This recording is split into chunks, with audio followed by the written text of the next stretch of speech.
Hi again, YouTube. It's me. Today we're going to be reading a little book, everybody's favorite book that we're so excited to be done with soon, and that would be Charles Dickens' A Tale of Two Cities. Certainly, there is something going on, and I'm assured from what I've been told that it's going to just be a happy, lovely, sunny time. But first and foremost, before we get started there, just a reminder to everyone, as I'm certain has been mentioned on other videos, after we finish A Tale of Two Cities, we're moving on to something else. And there's going to be a poll up soon that you'll get to vote. You can vote and decide if we're going to read Lewis Carroll's Ah, Alice's Adventures in Wonderland and Through the Looking Glass. I'm sure that this definitely won't be like some kind of horrible drug trip. We could also partake of the delights of 20,000 Leagues Under the Sea by Jules Verne. Jules Verne, pretty sick, pretty cool. Or we could be visited by this terrifying porcelain doll of a child in Heidi. Look, she's got a goat. That's me. But for now, we're going to descend back into the pits of sadness where almost certainly at least one, if not multiple people, will die tragically. So I hope that you're all excited. Mm, you can be excited for that, I guess. It's a little weird. You're kind of sick. But we now begin Charles Dickens' A Tale of Two Cities, Chapter 13, titled 52. In the black prison of the concierge, the doomed of the day awaited their fate. They were in number as the weeks of the year. 52 were to roll that afternoon on the life tide of the city to the boundless everlasting sea. Before their cells were quit of them, new occupants were appointed.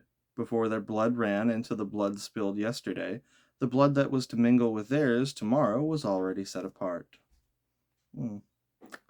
212 were told off, from the farmer general of 70, whose riches could not buy his life, to the seamstress of 20, whose poverty and obscurity could not save her. Physical diseases, engendered in the vices and neglects of men, will seize on the victims of all degrees, and the frightful moral disorder born of unspeakable suffering, intolerable oppression, and heartless indifference smote equally without distinction. Charles Darnay, alone in a cell, had sustained himself with no flattering delusion since he came to it from the tribunal. In every line of the narrative he had heard his condemnation. He had fully comprehended that no personal influence could possibly save him, and that he was virtually sentenced by the millions, and that units could avail him nothing. You know, Charles, that's pretty rough. Nevertheless, it was not easy. Why say nevertheless, Dickens? We know it's not easy. He's going to be hung, or I guess guillotined. Nevertheless, it was not easy to know he was about to have his head knocked off. With the face of his beloved wife fresh before him to compose his mind to what it must bear. His hold on life was strong, and it was very, very hard to loosen. By gradual efforts and degrees, unclosed a little here, it clenched a little tighter there. And when he brought his strength to bear on that hand, it yielded. This was closed. When he brought his strength to bear on that hand, and it yielded, this was closed again. There was a hurry, too, in all his thoughts, a turbulent and heated working of his heart, that contended against resignation. If for a moment he did feel resigned, then his wife and child, who had to live after him, seemed to protest to make.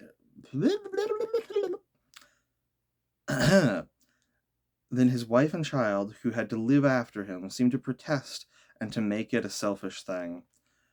But all this was at first. Before long, the consideration that there was no disgrace in the fate he must meet, and that numbers went the same road wrongfully and trod it firmly every day, sprang up to stimulate him.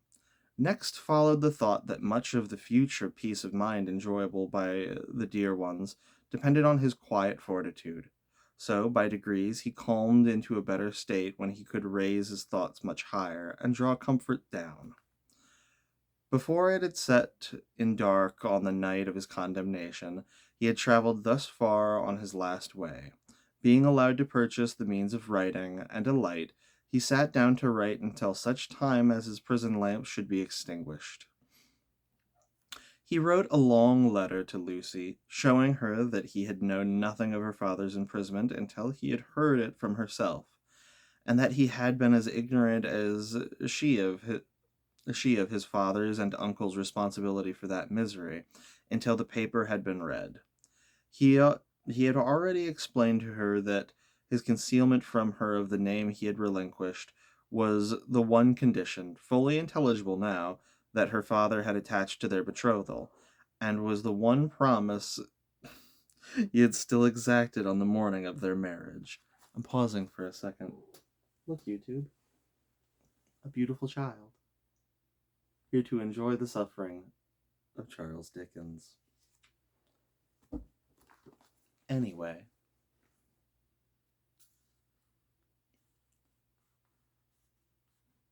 He entreated her, for her father's sake, never to seek or to know whether her father had become oblivious to the existence of the paper, or had it recalled to him for the moment or for good. By the story of the tower on that old Sunday under the dear plane tree in the garden, if he had preserved any definite remembrance of it, there could be no doubt that he had supposed it destroyed with the Bastille. When he had found no mention of it among the relics of prisoners which the populace had discovered there, and which had been described to all the world. He besought her, though he added that he knew it was needless, to console her father by impressing him through every tender means she could think of, with the truth that he had done nothing for which he could justly reproach himself, but had uniformly forgotten himself for their joint sakes.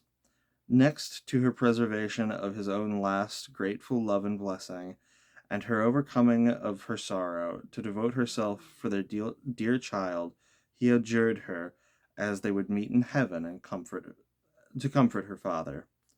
To her father himself he wrote in the same strain, but he told her father that he expressly confided his wife and child to his care, and he told him this very strongly with the hope of rousing him from any despondency or dangerous retrospective towards which he foresaw he might be tending. To Mr. Lorry he commended them all, and explained his worldly affairs, that done with many added sentences of grateful friendship and warm attachment, all was done. He never thought of Carton. His mind was so full of the others that he never once thought of him. He had time to finish those letters before the lights were put out, which he laid down on his straw bed. When he laid down on his straw bed, he thought he had been done with the world. But it beckoned him back in his sleep, and showed itself in shining forms. Free and happy back in the old house in Soho, though it had nothing in it like the real house. Unaccountably released and light of heart, he was once again with Lucy, and she told him it was all a dream, and he had never gone away. A pause of forgetfulness, and then he had even suffered, and had come back to her, dead and at peace, and yet there was no difference in him. Another pause of oblivion, and he awoke in the somber morning, unconscious of where he was or what had happened, until it flashed upon his mind, "This is the day of my death." Isn't that just so cheery? We love it. Thus he had come through the hours to the day when the 52 heads were to fall, and now, while he was composed, and hoped that he could meet with the end with quiet heroism, a new action began in his waking thoughts, which was difficult to master. He had never seen the instrument that was to terminate his life, how high it was from the ground, how many steps it had, where he would be stood, and how he would be touched, whether the touching hands would be dyed red, which way his face would be turned, whether he would be the first or might be the last.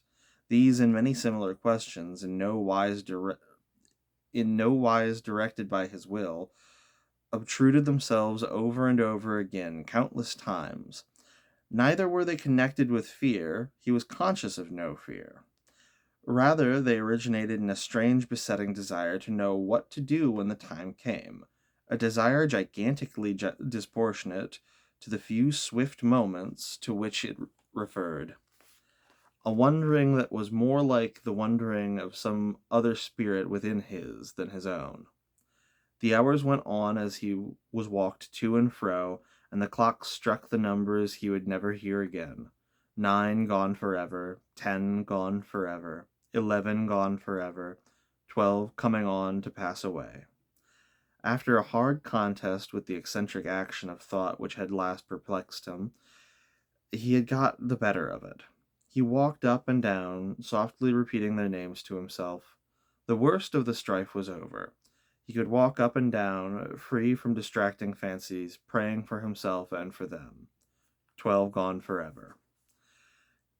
He had been apprised to the final hour. He would have been apprised that the final hour was 3, and he knew he would be summoned some time earlier, inasmuch as the tumbrils jolted heavily and slowed through the streets. Therefore, he resolved to keep 2 before his mind as the hour, and so to strengthen himself in the interval that he might be able to, after that time, strengthen others. Walking regularly to and fro with his arms folded on his breast, a very different man from the prisoner who had walked to and fro at La Force, he heard one struck away from him, without surprise. The hour had measured like most other hours. Devoutly thankful to heaven for his recovered self-possession, he thought, "There is but another now," and turned to walk again. Footsteps in the stone passage outside the door. He stopped. The key was put in the lock and turned. Before the door was opened, or as it opened, a man said in a low voice, in English, "He has never seen me here. I have kept out of his way. Go you in alone. I wait near. Lose no time." The door was quickly opened and closed, and there stood before him, face to face, quiet, intent upon him, with the light of a smile on his features and a cautionary finger on his lips, Sidney Carton. There was something so bright and remarkable in his look that for the first moment the prisoner misdoubted him to be an apparition of his own imagining. But he spoke, and it was his voice. He took the prisoner's hand, and it was his real grasp. Something that crossed me? I am conscious of nothing. There can be nothing here. Take up the pen and finish. Hurry, hurry. Did I miss a page? I think I may have missed a page. YouTube, forgive me. Yes, these pages are very, very thin. "Of all the people upon earth, you least expected to see me," he said. "I could not believe it be you. I can scarcely believe it now. You are not..." The apprehension came suddenly into his mind. "A prisoner?" "No, I am accidentally possessed of a power over one of the keepers here, and in virtue of it I stand before you. I come here from her, your dear wife, dear Darnay." The prisoner wrung his hand. "I bring you a request from her." "What is it?" "A most earnest, pressing, and emphatic entreaty, addressed to you in the most pathetic tones of voice, so dear to you that you well remember." The prisoner turned his face partly aside. "You have no time to ask me why I bring it, or what it means. I have no time to tell you. You must comply with it. Take off those boots you wear, and draw on these of mine." There was a chair against the wall of the cell, behind the prisoner. Carton, pressing forward, had already, with the speed of lightning, got down into it, and stood over him barefoot. "Draw on these boots of mine. Put your hands on them. Put your will to them. Quick." "Carton, there's no escaping this place. It can never be done. You will only die with me. It is madness." "It would be madness if I asked you to escape. But do I? When I ask you to pass out that door, tell me it is madness and remain here. Change that cravat for this of mine, that coat for this of mine. While you do it, let me take this ribbon from your hair. Shake out your hair like this of mine." With wonderful quickness and with a strength both of will and action that appeared quite supernatural, he forced all these changes upon him. The prisoner was like a young child in his hands. "Carton, dear Carton, it's madness. It cannot be accomplished. It can never be done. It has been attempted and has always failed. I implore you not to add your death to the bitterness of mine." "Do I ask you, my dear Darnay, to pass the door? When I ask that, refuse. That pen and ink and paper on this table, is your hand steady enough to write?" "It was, when you came in." "Steady it again, and write what I shall dictate. Quick, friend, quick." Pressing his hand to his bewildered head, Darnay sat down at the table. Carton, with his right hand to his breast, stood close behind him. "Write exactly as I speak." "To whom do I address it?" "To no one." Carton still had his hand at his breast. "Do I date it?" "No." The prisoner looked up at each question. Carton, standing over him with his hand in his breast, looked down. "If you remember," said Carton, dictating, "the words that passed between us long ago, you will readily comprehend this when you see it. You do remember them, I know. It is not in your nature to forget them." He was drawing his hand from his breast, the prisoner chancing to look up in his hurried wonder as he wrote. The hand stopped, closing upon something. "Have you written 'forget them'?" Carton asked. "I have." "Is that a weapon in your hand?" "No, I am not armed." "What is it in your hand?" "You shall know directly. Write on, there are but a few words more." And he dictated again. "I am thankful that the time has come when I can prove them. That I do so is no subject for regret or grief." As he said those words with his eyes fixed on the writer, his hand slowly and softly moved down to the writer's face. The pen dropped from Darnay's fingers on the table, that he looked upon him vacantly. "What vapor is that?" he asked. "Vapor?" "Something that crossed me." "I'm conscious of nothing. There can be nothing here. Take up the pen and finish. Hurry, hurry."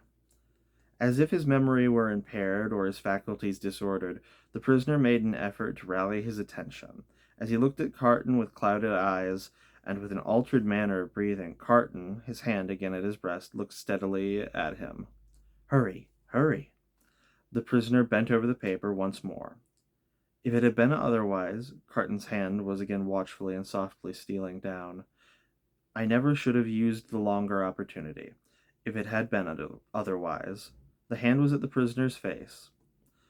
I should have had so much the more to answer for.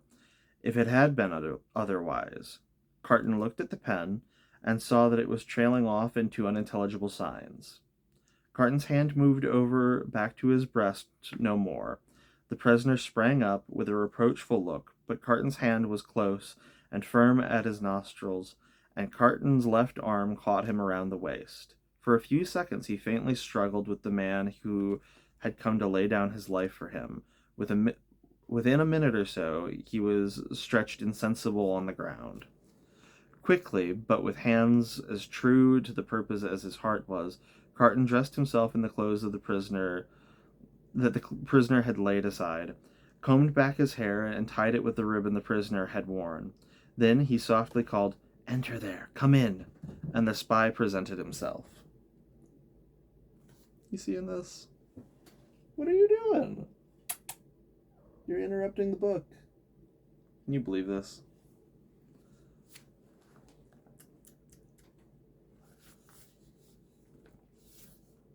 Let's see. You terribly distracted me.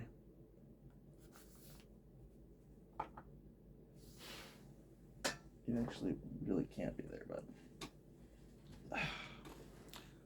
we're going to.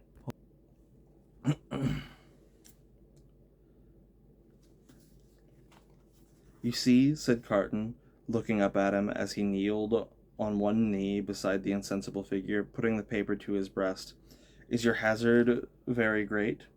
"Mr. Carton," the spy answered, with a timid snap of his fingers, My hazard is not that, in the thick of business here, if you are true to the whole of your bargain. Don't fear me. I will be true to the death. You must be, Mr. Carton. If the tale of 52 is to be right, being made right by you in that dress, I shall have no fear. Have no fear. I shall soon be out of the way of harming you, and the rest will soon be far from here. Please God. Now get assistance and take me to the coach. You? Said the spy, nervously. Him, man, with whom I have exchanged. You go out that gate by which you brought me in. Of course. I was weak and faint when you brought me in, and I am fainter now that you take me out. The parting interview has overpowered me. Such a thing has happened here often and too often. Your life is in your own hands. Quick, call assistance. You swear not to betray me, said the trembling spy as he paused for a last moment. Man, returned Carton, stamping his feet. Have I sworn by no solemn vow already to go through with this, that you waste the precious moments now? Take him yourself to the courtyard you know of. Place him yourself in the carriage, and show him yourself to Mr. Lorry. Tell him yourself to give him no restorative but air, and to remember my words from last night and his promise of last night, and drive away. The spy withdrew, and Carton seated himself at the table, resting his forehead on his hands. The spy returned immediately with 2 men. How then? Said one of them, contemplating the fallen figure. So afflicted to find that his friend has drawn a prize in the lottery of St. Guillotine. A good patriot, said the other. Could hardly have been more afflicted if the aristocrat had drawn a blank. They raised the unconscious figure, placed it on a litter they had brought to the door, and bent to carry it away. The time is short, Evrémonde, said the spy in a warning voice. I know it well, answered Carton. Be careful of my friend, I entreat you, and leave me. Come then, my children, said Barsad. Lift him and come away. The door closed, and Carton was left alone. Straining his powers of listening to the utmost, he listened for any sound that might denote suspicion or alarm. There was none. Keys turned, doors clashed, footsteps passed distant passages. No cry was raised or hurry made that seemed unusual. Breathing more freely in a little while, he sat down at the table and listened again until the clock struck 2. Sounds that he was not afraid of, for he divined their meaning, then began to be audible. Several doors were opened in succession, and finally his own. A jailer with a list in hand looked in, merely saying, Follow me, Evrémonde. And he followed into a large dark room at a distance. It was a dark winter day, and with that the shadows within, and what with the shadows without, he could but dimly discern the others who were brought in to have their arms bound. Some were standing, some seated, some were lamenting, and in restless motion, but these were few. The great majority were silent and still, looking fixedly at the ground. As he stood by the wall in a dim corner, while some of the 52 were brought in after him, one man stopped in passing, to embrace him, as having knowledge of him. It thrilled him with a great dread of discovery, but the man went on. A very few moments after that, a young woman, with a slight girlish form, and a sweet spare face in which there was no vestige of color, and large, widely opened, patient eyes, rose from the seat where he had observed her sitting, and came to speak to him. Citizen Evrémonde, she said, touching him with her cold hand, I am a poor little seamstress who was with you in La Force. He murmured for answer, True. I forgot what you were accused of. Plots. Though the just heavens know I am innocent of any. Is it likely? Who would think of plotting with a poor little weak creature like me? The forlorn smile with which she said so touched him that tears started from his eyes. I'm not afraid to die, Citizen Evrémonde, but I have done nothing. I'm not unwilling to die if the Republic, which is to do so much good to us poor, will profit by my death. But I do not know how that can be, Citizen Evrémonde. Such a poor little weak creature. As the last thing on earth that his heart was to warm and soften to, it warmed and softened to this pitiable girl. I heard you were released, Citizen Evrémonde. I hoped it was true. It was, but I was taken again and condemned. If I may ride with you, will you let me hold your hand? I'm not afraid, but I am little and weak, and it will give me more courage. As the patient eyes were lifted to his face, he saw a sudden doubt in them, and then astonishment. He pressed the work-worn, hunger-worn young fingers and touched his lips. Are you dying for him? She whispered. And his wife and child? Hush, yes. Oh, you will let me hold your brave hand, stranger. Hush, yes, poor sister, to the last. The the same shadows that are falling upon the prison are falling in that same hour of early afternoon on the barrier with the crowd about it when a coach going out of Paris drives up to be examined. Who goes there? Whom have we within? Papers. The papers are handed out and read. Alexander Manette, physician, French. Which is he? This is he, the helpless, inarticulately murmuring, wandering old man pointed out. Apparently, the citizen doctor is not in his right mind. The revolution fever will have been too much for him. Greatly too much for him. Ha! Many suffer with it.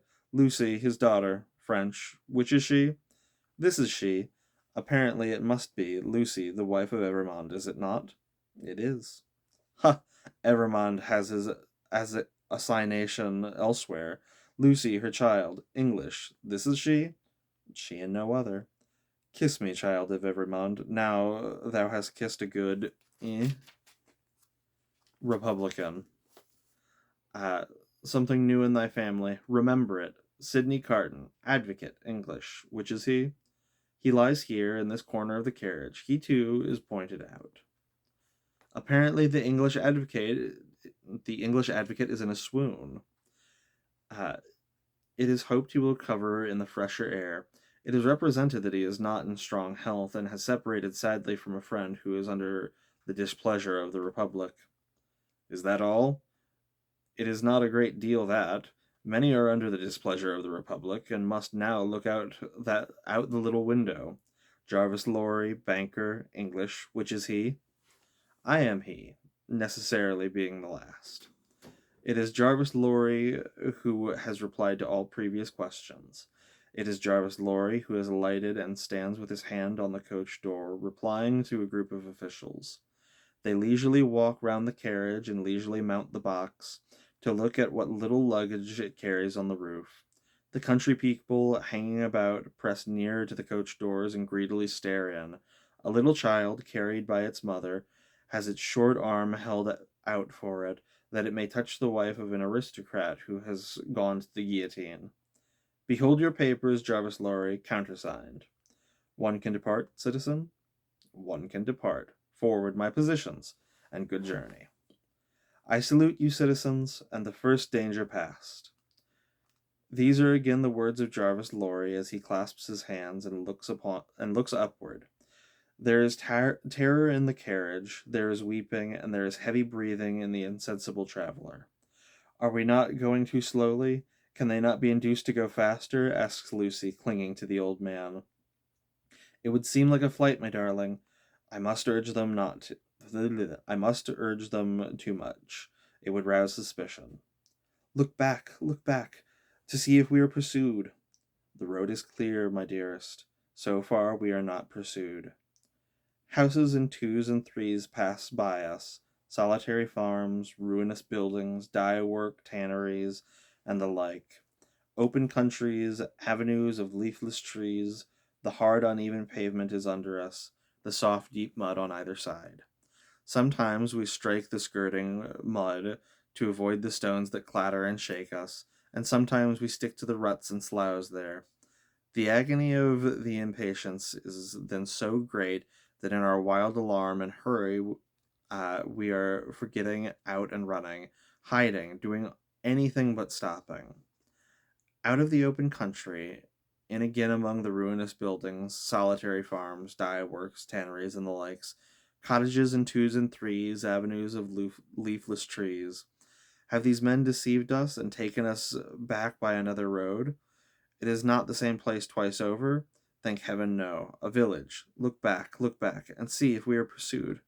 Hush, the posting house. Leisurely, our 4 horses are taken out.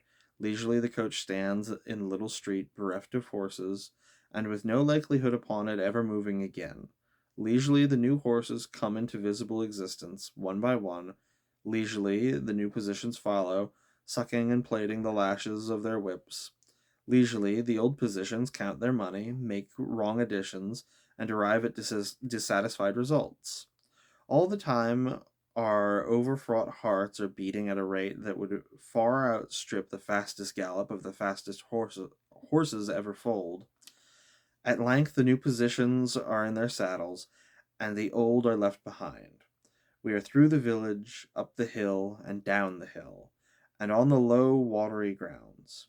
Suddenly, the positions exchange speech with an animated gesticulation, and the horses are pulled up almost on their haunches. We are pursued. Ho, within the carriage there, speak then. What is it? Asks Mr. Lorry, looking out the window. How many did they say? I do not understand you. At the last post, how many go to the guillotine today? 52. I said so. A brave number. My fellow citizen here would have it 42.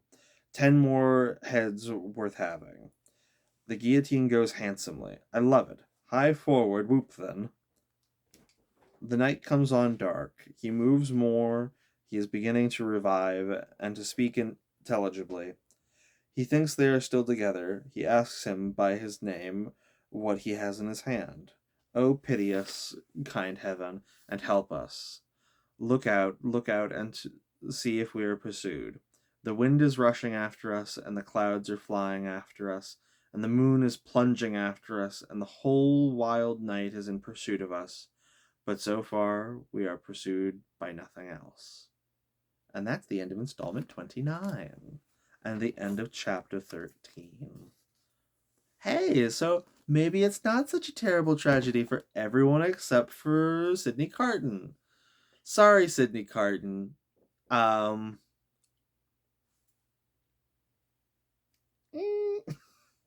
Maybe he'll also get saved from the guillotine. Maybe Charles Dickens is secretly out here writing happy stories about how nobody gets their head cut off. Maybe, but probably not. I hope you've enjoyed tonight's reading. If you liked it, please leave a comment. Get in the comments if you like this book. Also get in the comments or the poll or whatever and tell us what books to read next. They have to be in the public domain though. Don't recommend anything that's not, because otherwise I'll cry. You don't want to watch me cry on camera. I'll do it for a long, long time. Anyway, I'm going to let you go. Have a lovely night, everyone. Bye-bye. Toodaloo.